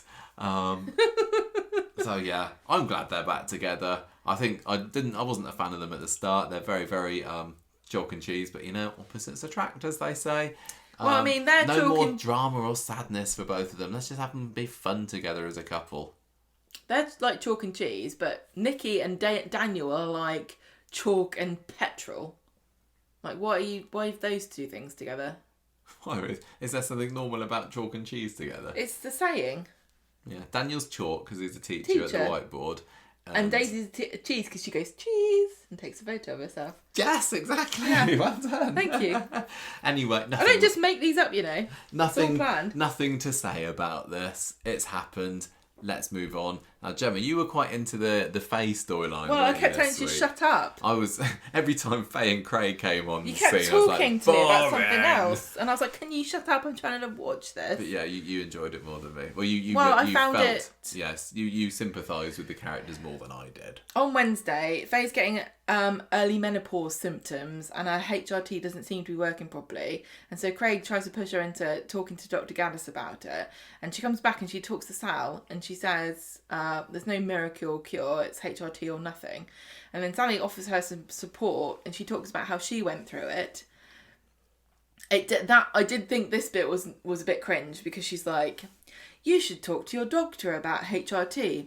It wasn't appropriate for me because of my breast cancer. But there might be alternatives that you could try if you talk to your doctor. If you have any other questions, go to itv.com/advice. And then like music plays and then like some like text comes on the bottom going, please do not talk to your doctor. So anyway, she says, look, you need to think this through. I support you. What you do, whatever you feel is right for you, but make sure you know what it is that you're doing. Because obviously Sally is basically Faye's stepmom, isn't she? Because she's... Yeah. Because I was watching this going, what is she talking to her for? But I forgot she lived with them for ages. Because that's how much I pay attention. Recently.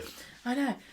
Then Faye and Craig are talking in the pub and Sean overhears them talking about what I think was menopause symptoms. Yeah. And Sean's like, oh, yeah. Don't worry about that. I remember when so-and-so was going through that. She's a bloody nightmare, blah, blah, blah. You're too young to worry about that kind of thing. And then walks off. And obviously that makes Faye feel even worse. So on Friday, she's looking up HRT stuff on the internet.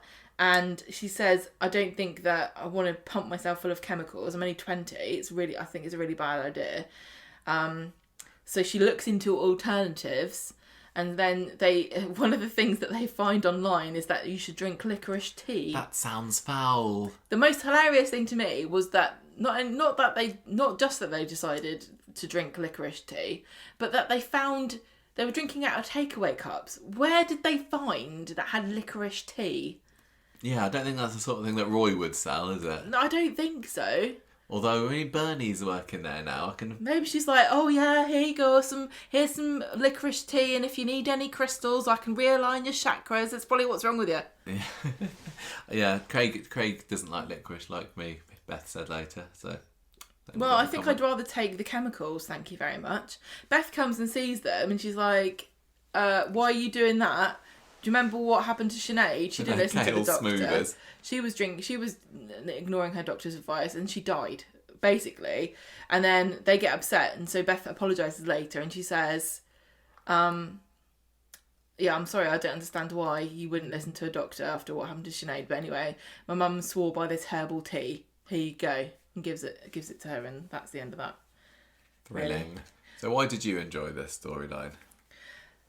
I didn't enjoy it. I'm just interested. I don't want to say any more than that. It's just Craig and Faye. They're a bit boring, aren't they? There's a lot. It's another story to me as well. Like putting this story on in the same week as the summer wasn't a great move because you got two stories now about teenage-ish girls who are going through medical problems and finding it difficult, and they're both kind of. It's very interesting. Plucking on the same heartstrings or attempting to. It is the same idea, yes, it really is. And it is quite interesting that this has come up considering that there's quite a lot of stuff didn't we say this last week? Or when we first started talking about this, about HRT, like there's that Davina McCall programme and everyone's talking about the menopause and things and stuff that you don't get told when you're a woman and you should really know, but nobody tells you. the same as all the horrible things that happen to you when you're pregnant and nobody tells you because they think if we tell the women, they'll never have babies again. But Gemma's found out. Yeah, I found out, and no thanks very much. Anyway, it's the thing about this HRT stuff and menopause. It's caused a shortage because everybody's trying to get it. All these women who never would have known that they wanted to take HRT. Apparently, this is what I heard. It's causing a shortage. Okay. And this is not obviously going to be in the show because, I mean, the whole thing feels to me like it's Faye's discovering that she should take HRT. Yeah. Similar to Summer's discovering I should probably just bite the bullet and take my insulin. Yes. But I don't know why they've decided to become spokespeople for HRT for women who are experiencing incredibly early menopause. It's not... I don't understand. But I am finding it interesting in a very unpleasant way. Okay. Right, the Tile Street story then. So Jacob tells Amy that Tracy spoke to him last week and said that you should move back into number 1 for a little bit. We're just launching straight into that. Amy isn't keen to go back to Mum and Dad's house, and he says, look, I don't want to be responsible for you getting your poor grades. You got your A-levels this week. You want to go to Oxford? Where's she supposed to be going? She wants to go nearby, doesn't she, somewhere?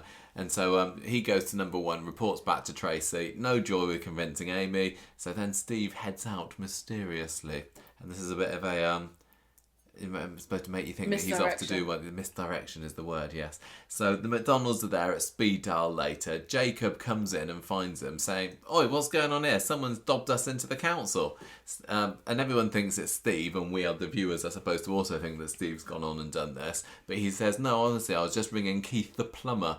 And it all ends in people arguing and storming off and everything. So at the end of the episode, Amy comes home to number 1 on the condition that Jacob's allowed to. So hooray, they've all moved in there together. Tracy lets them. Jacob also says, it turned out that it was one of my neighbours who reported my sister, because remember, they're living at his sister's place pretending to be her or something like that. And the sister hadn't brought a tin opener back, so the neighbour reported her. I don't know. But for whatever happened, they've been...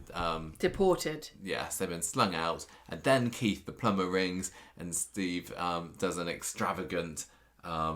proving that I was actually talking to... saying, oh, look, hello, it's Keith the plumber. Oh, the Keith the plumber who doesn't exist. Yes. And Steve was just being stupid. So that was it for Monday. Wednesday, Amy has spent her first night back under the roof of number 1. She's had quite a nice sleep. Although tells Steve, I don't want to stay in here for good. It's just temporary, right? So then we have Ed insert himself into the story. And they're outside the front door, aren't they, in number 1. And Ed's looking up and going, oh, Steve, looks like you've got a loose tile up there, mate. I could have a look for it if you want to. I'll have a look for it. And... it's up there, I could get up me ladders. And Steve's like, oh yeah, I know what you're like. Steve was such a massive arse to Ed. How bloody rude of him. Condescending dick is what he was doing. Really... So, oh yeah, you're going to come here and you're going to tell me. But mind you, we could sympathise with him because we did have someone come round and go, oh yeah, your roof, yeah, that would be £10,000. And we went, okay. We did spend £10,000 on our roof last Christmas. But Steve is just, oh my gosh, he winds me up properly, he does. So he deserved to have a tile smash on his head. Maybe it knock some sense back into him. But anyway, this is what nearly happens to Tracy, doesn't it? Because she comes storming into the cafe later where Steve is, and she says, I was nearly brained by a falling tile earlier. Very convinced. Should have happened to Steve, very convenient. Would have noticed. Only one scene ago, he was told your tiles might fall off. Next scene, your tile has fallen off. He wasn't wrong. He's not. He's prophetic, Ed isn't he? Ed should have been like, I'm not wrong, I say I'm not wrong. That tile's going to fall down on your head. They should call him Oracle Ed. They should do. Why don't they? I don't know. And then so Steve says, look, there's no harm done anyway. You didn't and die. Tracy is traumatised by this. And Steve says, don't worry, I'm going to pay to get it fixed. So he kind of goes sheepishly back to Ed with his tail between his legs saying, look, can I'm bowing down to your superior knowledge, Ed. I will allow you to fix my roof if you're still up for it. And Ed's like, no. Not after how you spoke to me this morning. Good for you, Ed. He was being sod off. Real git. So then Smug. Jacob comes by and he says, oh, I've got a mate who could do your roof. Steve bites his hand off there. Later on, this guy's done it, this mate of Jacob's, and Steve kind of gladly pays up the cash, which I can't remember, wasn't very much, was it? Well, he's sort of gloating because Ed's there. Yeah, Ed was... It was 50, I can tell you how much it was. It was £50. Was it? Ed would have charged a lot more, so yeah, Steve's because he would have actually fixed it. Yeah, and then as the scene goes on, Jacob reveals that this guy was somebody that he met in Young Offenders. He used to be a burglar. He's the new Graham Proctor. Yes, he is. Which is who we put on our YouTube channel this week. He says, he's not exactly trained or anything, but he's sure he's done a decent enough job. And Ed just kind of chuckles to himself and shakes his head and walks back into number 3. So that was it, really. We had... that was it, because I've just noticed in my notes here that I've got something about Sean and Frank, which belongs to a different story. Yeah, so different one. I've done that twice. There was a note about Sally earlier on as well, wasn't there? Tim and Tim. Sally. I don't know what I'm doing with my notes this week. But anyway. So what thrills can we can see a catastrophe about to happen with Steve's roof. Obviously, is imminently going to collapse. Perhaps Jubilee disaster. Could be Britain's Got Talent Jubilee disaster. Maybe Abby's running down the street with Alfie in her hands, and then a tile just decapitates her. No, what if a tile lands on Alfie? That's horrible. They would not do that to a baby. They wouldn't, would they? No. What is there to say about this? It was just Steve being a plonker, really, wasn't it? But nice for Ed to get involved with other people. And we did get the great line from Jacob this week. Mornings are quite slow in the drugs business, because he's talking about watching children's TV, wasn't he? Yeah. I want them to say at the end of the episode, if you've been affected by any of the issues in this episode, go to checkatrade.com. Yeah. Anything at all? Any commentary on this story? Jacob's great, isn't he? Jacob's great. Roofs are expensive. That's it. Steve needs some Steve's kind of a plonker. lobotomy. Yeah, Steve's had a lobotomy and it worked perfectly. Right, let's do the Tim storyline, and I will try and get us back up to where I put the note earlier on in the notes in the document. Well, Tim's getting fed up with Sally banging on about him going to the hospital, and they've been sleeping in separate beds. Things aren't going very well. No. And then Faye finds Sally's upset at work, and she says they've had a row. So Faye goes to see Tim, and she says she thinks he's upset because he's not in shape after the operation, and then he goes along with it. But then he tells Sally later that he's rebooked with Dr. Gaddis because he didn't like to see her upset. And then they go to see Dr. Gaddis, and he says, oh, I don't want to tell you because I thought you might laugh. And she goes, I wouldn't laugh. They do have a laugh together, She laughs a few times. It's quite weird. But she just says, please don't take any random drugs because we don't want you to turn into Abby.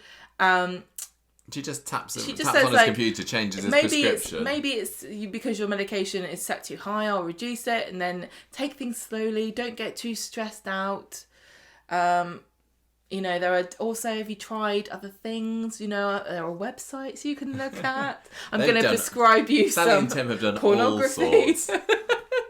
Look, if Lucky Burglar isn't getting him going, Gemma, it's time for medical intervention. Just imagine that going, we've tried everything. We've tried sexy solicitor. We've tried randy estate agent. Have you tried Lucky Burglar? That was the first thing we did. Okay, well, if you go onto the NHS helpline, there is actually a list of scenarios that you can try. I reckon. And there's a free post, a free address that you can send to for some nurses' outfits and used scrubs. Oh, yeah. Do you think Dr. Gaddis does a bit of doctors and nurses? She's probably bored of it. Yeah, it's the best bit of a busman's holiday for her, isn't it? Do you want to play doctors and nurses? You say, God, no. Been doing that all day. I want to play knicker stitches and... a factory boss. Knicker stitches and barmaids. I thought you could say barmaids, because No. that's what Shona is. She's a barmaid, isn't she? That's what they should have called Doreen and Sheila in the early episodes, isn't it? The Barm Cake Girls, the barmaids. Anyway, nice to see Dr. Gaddis again. More lovely amazing hair as usual. Seems like she's got a different What's her haircut secret? every week. This is yet another story of which basically the moral is listen to your doctor. That's the moral of Summer's storyline. That's the moral of Faye's storyline. That's the moral of this storyline. It is like go to the doctor and they'll solve all your problems. Yeah, basically. Is this episode sponsored by the NHS? Is this NHS propaganda? I don't know, but maybe they're trying to angle for a Best Soap Character award for Dr. Gaddis. I approve. I'd vote for her. I do approve. I am sick and tired of medical stuff. I find it makes me anxious. It relates too much to my life. I don't want to be reminded of things that worry me. Don't say that this Tim storylines relate to Michael, your life, Gemma. I can't do Lucky Burglar anymore. Oh. But you know what I'm saying. I've been saying this for years now. They rely on it they've too done much, it just going for the back to last the 5 same years. old well. It really feels like we've had the same story over and over again. If somebody gets something wrong with them, And they may or may not die, depending on if they're called they Ollie. may or may not follow the doctor's Sinead. instructions. Yeah. Anyway, here's a new story. Sean's storyline alert. Frankie goes to Tullywood. So we get to actually we get to see one of Sean's dates at last. And Well, we dates find of the out future. he's got a horrible, incurable disease. He's got Ebola. Yeah, probably. Well, He's got monkeypox. Sean's, maybe if they're really up to date, they'd do it in EastEnders. Sean's love life has been. Apparently, by the way, if you've had your smallpox vaccination, I think you're all right. I've heard. Oh, thank goodness for that. That's what I've heard. I've seen some really horrible pictures of monkeypox on the internet this past week or two. Yeah, I don't fancy Sean's it. love life has been really weird, hasn't it? Because every so often, every couple of months, he'll just come in and swan into the Rovers or something and talk about this guy that he's dating. But we've never seen it, have we? He's had the most dates and boyfriends out of anybody in Weatherfield. But now we've actually got a story relating to his relationships, and I really like this. blow me down. I'm interested in this, but then I always say this when a Sean story comes up. I'm always very defensive of Sean. I like him as a character, but I'm always left a little bit disappointed. The homeless story, not so great. The pyramid scheme storyline last year didn't really grab me, but yet I am still thinking, you know what? This story with Sean and Frank could be quite good. Yeah. So basically, Sean is kind of bemoaning his lack of success in the dating front to Daisy and Paul or whoever in the Rovers later. And then this guy, Frank, comes into the pub and he seems to recognise Sean from Tinder? Is that it? Maybe Is he that the one- recognises him from Coronation Street. That's it. You're the one that did that Anthony Cotton show, aren't you? That failed chat show that one time. Remember that?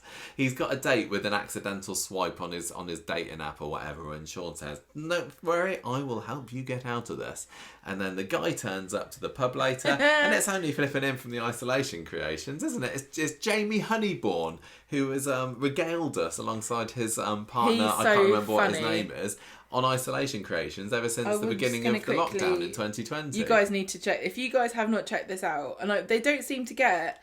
They should don't have get way as many more, views as they should. They really should They're be fantastic. smashing Twitter because they are bloody fantastic. They're absolutely hilarious. So it's these two guys, and the guy Jamie who was playing, was it John or Don? Or It's something Alan and today? Jamie. Yeah, Jamie's kind of the straight man, isn't he? And Jamie is the very rubber faced.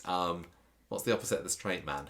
Funny one. They're both hilarious. They're hilarious. But their shtick basically is putting on their wardrobe must rival Doctor Who's in terms of scope and size. They have got a wig for every occasion. Maybe this is where Jenny Bradley's wig has ended up. I think this would be a good home for it. But they can put wigs on and become anyone. They're really good. And I always thought They're that so funny. whenever I used to watch like French and Saunders, I always thought that Jennifer Saunders was brilliant at just being anyone with putting a wig on. But these two are They're fantastic. wonderful. They play male characters, they play female characters, and Jamie's kind of thing is he's got a beard, so isn't it funny when he dresses up as a woman? And the reason that these came to our attention during lockdown, we probably talked about it on the podcast back then, to be honest, is that they'd done a series of videos about Coronation Street, hadn't they? And it's basically whenever It's just a skit. most skits. of their videos that we see that I've ever seen anyway is that the theme music to the programme plays, and then they dress up as various characters from it. Yeah. So their Coronation Street ones, they had one for the 60s, 70s, 80s and 90s, and it was just them dressed up as various Coronation Street characters, getting their mannerisms down But they absolutely capture them, brilliantly. yeah. Because I think they are both actors. I mean, Jamie definitely is. I can't remember about is it Alan? Did you say? Yeah. But they are so good. They are brilliant. My only disappointment really is that because my TV watching is so narrow, the vast majority of what they do doesn't mean anything to me. Well, yeah, I because haven't seen it. they basically send up like lots of kind of retro kind of campy TV shows. Like they've done loads of Dallas ones. They did loads of Corrie ones, like you said. Yeah. They do Eurovision ones. Yeah, they've done loads of really good Eurovision ones. They're brilliant, and then they sometimes they'll do like live quizzes on YouTube. They're so good. Stuff. They are really Follow good. them. I could not rate them more highly. At Create Isolate. There we go. So So this this guy, is also... we knew who this. We were like, oh, we know him off the internet. Did you know? Did you see that he? Had we said before that he was going to be on? Because I think I only found out last night that he was going to be on because they put something on their account saying, "Watch out for Jamie on Coronation Street tomorrow." You Did I told tell me you this? yesterday, Yeah, but this isn't even the first time that he's been on Coronation Street. He was a post office worker, I think. I think he was the guy who Norris and Rita went to one time when Ramsay had sent Norris a telescope in the post. I think I'm right in saying that. I might not be.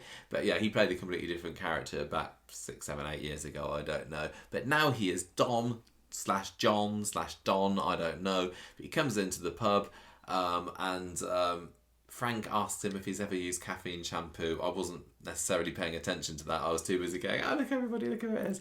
So anyway... This is when Sean's plan gets put into action and he storms into the pub pretending to be another of Frank's many conquests, making him out to be some kind of serial dater with a very worrying rash down there apparently.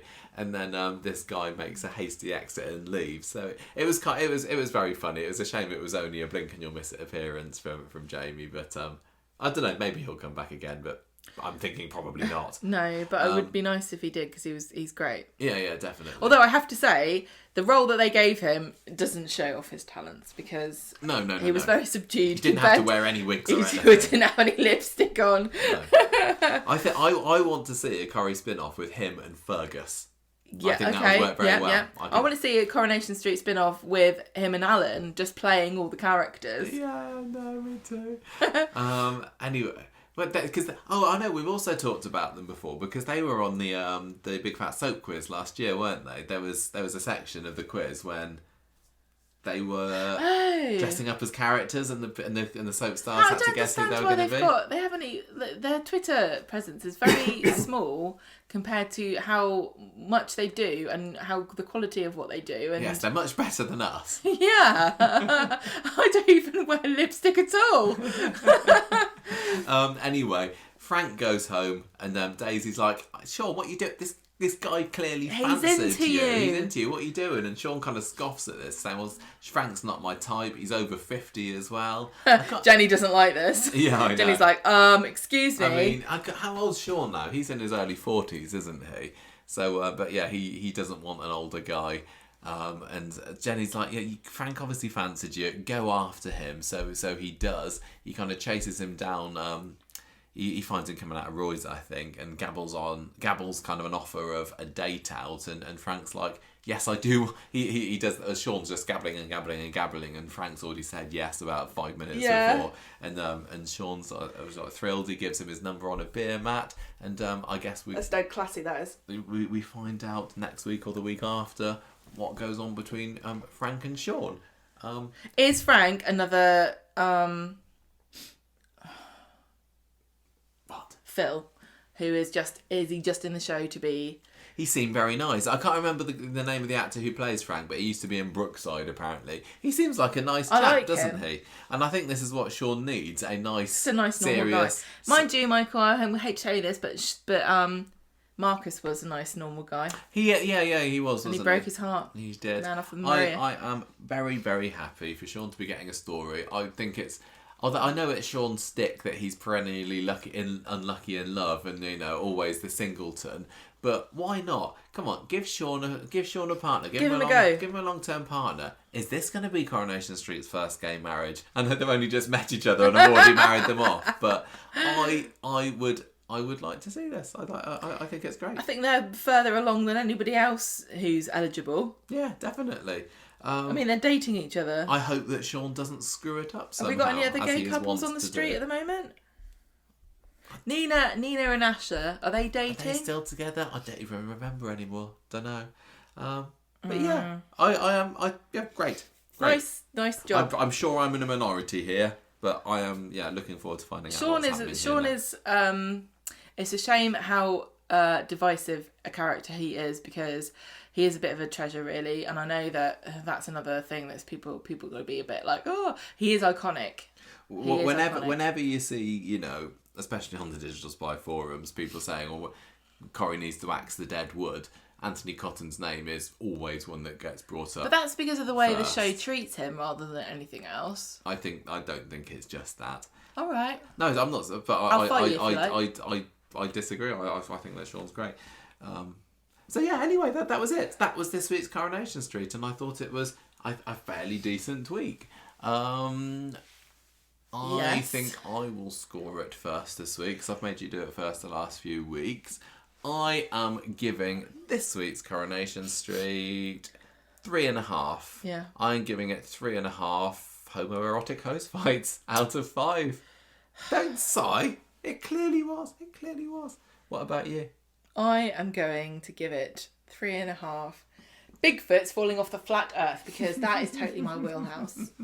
Okay, characters of the week Which this will obviously week. not happen because although Bigfoot is real, the earth is more hexagonal than anything. Are you scoring it in big foots or big feet?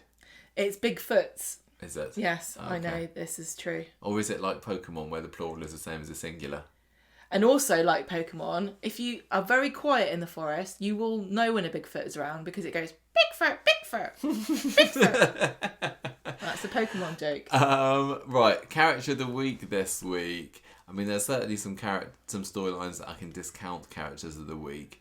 I think I can't get as much as I loved Abby. I can't give it to Abby because she's being a little bit sneaky, isn't she? She's being a bap. I'm not giving it to Summer or Faye or Daniel or anyone like that. I am going to give this.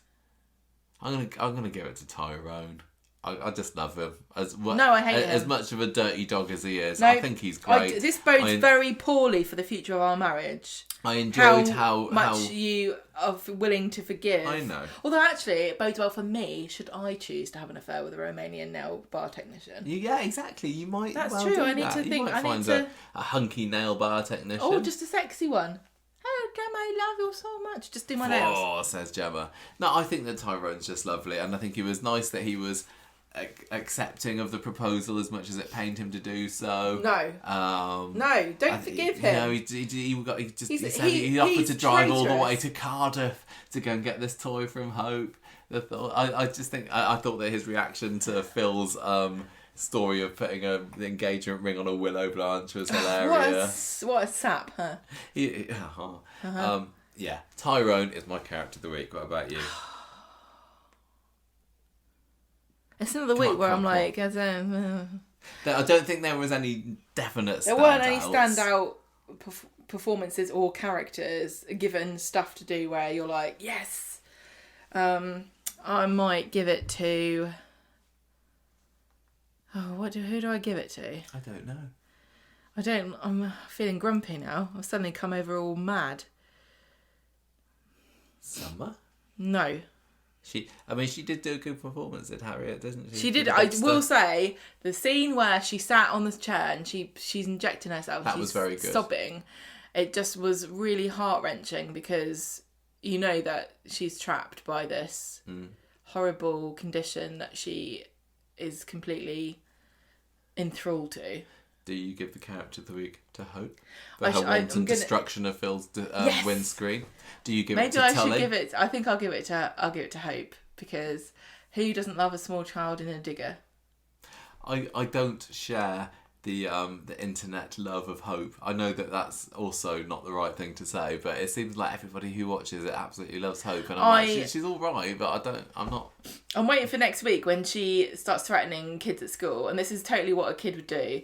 With saying my dad's a murderer, I'm going to kill you. Yeah, she would, wouldn't she? She totally would do. Yeah. I can just imagine her going, Mummy. Oh, what's wrong, Ruby? Hope said that her dad's going to come from the grave and kill me. Well, yeah, he might do. Yeah. It's possible. Right. Are we done? We're done with Street Talk for this week.